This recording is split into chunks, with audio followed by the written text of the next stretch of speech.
అలాగే మన దేవాలయ ధర్మాలయ శాఖ మంత్రులు శ్రీమతి కొండా సురేఖ గారికి, అలాగే మన జిల్లా మంత్రి గారు శ్రీనివాస్ రెడ్డి గారికి,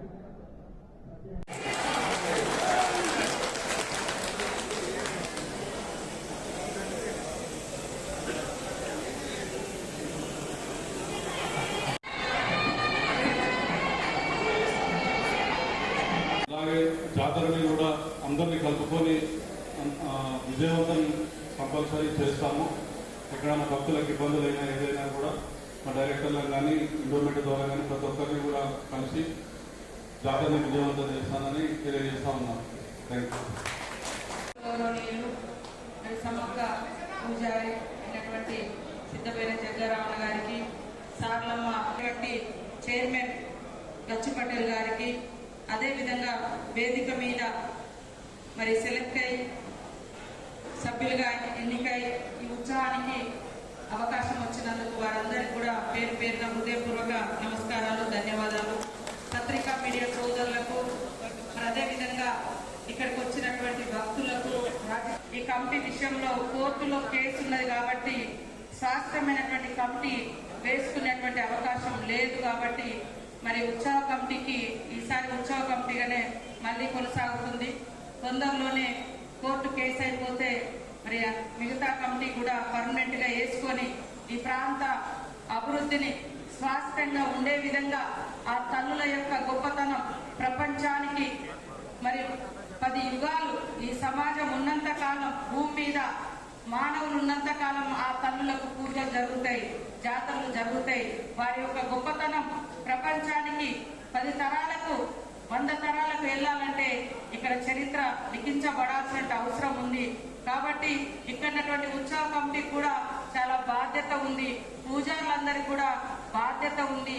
ఆ బాధ్యతతోటి సమన్వయంతో మనమందరం జాతరను విజయవంతం చేయడమే లక్ష్యంగా పనిచేయండి. తప్పకుండా ఈ రోజు ఈ బోర్డులో ఉన్నటువంటి వాళ్ళు వారి వారి బాధ్యతను నిర్వర్తిస్తే రాబోయే కాలంలో మరిన్ని పదవుల్లోకి మీరు వస్తారని కూడా ఈ సందర్భంగా తెలియజేస్తా ఉన్నాను. అదే కాకుండా నాతో పనిచేసినటువంటి వాళ్ళు కానీ, నా కోసం కష్టపడ్డటువంటి వాళ్ళు కానీ, ఎన్నికల్లో కష్టపడ్డటువంటి వాళ్ళు కానీ ఎంతో మంది ఉన్నా కూడా మరి ఇక్కడ అవకాశం రాలేదు. దానికి ప్రధాన కారణం కూడా మండలాల వారీగా యూనిట్, కులాల వారీగా క్యాస్ట్ ఈక్వేషన్లు మరి ఇవన్నీ కూడా చూసుకొనే ఇవ్వడం జరిగింది. ఇవాళ భిక్షపతి పార్టీతో సంబంధం లేదు. ఇంకా కొంతమంది కూడా ఇక్కడ పార్టీ వర్కర్లు కాదు, పార్టీ లీడర్లు కాదు, కానీ సమ్మక్క సారలమ్మ చరిత్ర ఒక ఉద్యమ నేపథ్యం ఉన్న చరిత్ర. అదే విధంగా ఈరోజు జిల్లా కోసం పోరాటం చేసింది కాబట్టి భిక్షపతి పార్టీ కాకుండా ఇవ్వడం జరిగింది. కొంత యూత్ కూడా ఆయా మండలాల నుంచి వచ్చినటువంటి ప్రతిపాదనలు పెట్టి ఇవ్వడం జరిగింది. ఇంకా కొన్ని మండలాల్లో మీరు ప్రతిపాదనలు ఇచ్చినా కూడా క్యాస్ట్ ఈక్వేషన్స్ అనేది మరి అన్ని కుల సమీకరణలు, ఒకరు బీసీ, ఒకరు ఎస్సీ, ఒక ఎస్టీ, ఒక మరి ఇట్లా అన్ని కులాలను చూడాల్సి వచ్చింది.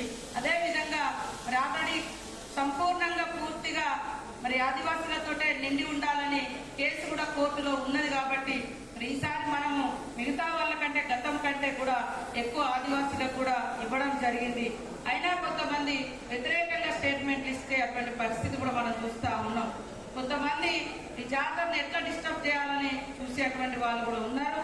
ఆ లక్షల మంది పూజారులు వాళ్ళ యొక్క విశ్వాసం, వారి యొక్క నమ్మకం, వారి యొక్క సాంప్రదాయానికి ఎక్కడ విఘాతం కలిగియకుండా అచ్చమైనటువంటి ఆదివాసీ సాంప్రదాయాలను మరి అన్ని వర్గాల కులాలు పూజించుకునేటువంటి విధంగా పూజా కార్యక్రమ దర్శనానికి ఆ యొక్క ఏర్పాట్లు అనేది అద్భుతంగా చేస్తామని ఈ సందర్భంగా తెలియజేస్తాము.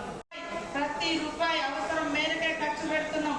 ఏ రూపాయి మిగిలిన జాతర అనంతరం ఆ డబ్బులు ఇదే ప్రాంగణంలో ఖర్చు పెట్టి స్వాస్థ్యమైనటువంటి పనులు ఇంకా కొనసాగుతాయని కూడా ఈ సందర్భంగా మేము తెలియజేస్తాము. ప్రతి రూపాయి దేనికి ఖర్చు పెట్టిలో కలెక్టర్ గారి ద్వారానే అవన్నీ ఖర్చు అవుతున్నాయి కాబట్టి ఒక రిపోర్ట్ అంతా కూడా తయారు చేసి జాతర అనంతరం రివ్యూ చేసుకొని ఖర్చులు కూడా చూపించడం జరుగుతుంది ఈ సందర్భంగా తెలియజేస్తా ఉన్నాం. ముఖ్యమంత్రి గారికి, డిప్యూటీ సీఎం బట్టి విక్రమార్క గారికి మనకు 110 కోట్లు రిలీజ్ చేసినందుకు, అదే విధంగానే మనకెప్పుడు కూడా వెన్నంటి ఉండేటువంటి మరి ఇక్కడ జిల్లా మంత్రివర్యులు ఎండోమెంట్ మంత్రివర్యులు కొండా సురేఖ గారికి, మరి అదే విధంగా మన ఇన్ఛార్జ్ మినిస్టర్ పొంగులేటి శ్రీనివాస్ రెడ్డి గారికి, ముఖ్యంగా మనకు అత్యంత దగ్గరగా ఉండేటువంటి శ్రీధర్ బాబు సార్ కూడా ఎప్పుడు మన పక్క నియోజకవర్గమే, వారు కూడా జాతర నిర్వహణ పట్ల జాతర నిధుల పట్ల కూడా ఎప్పటికప్పుడు సమాచారం తెలుసుకొని మనకు సహకరించినందుకు కూడా శ్రీధర్ బాబు సార్ గారికి కూడా ప్రత్యేకంగా ధన్యవాదాలు తెలియజేస్తా ఉన్నాను.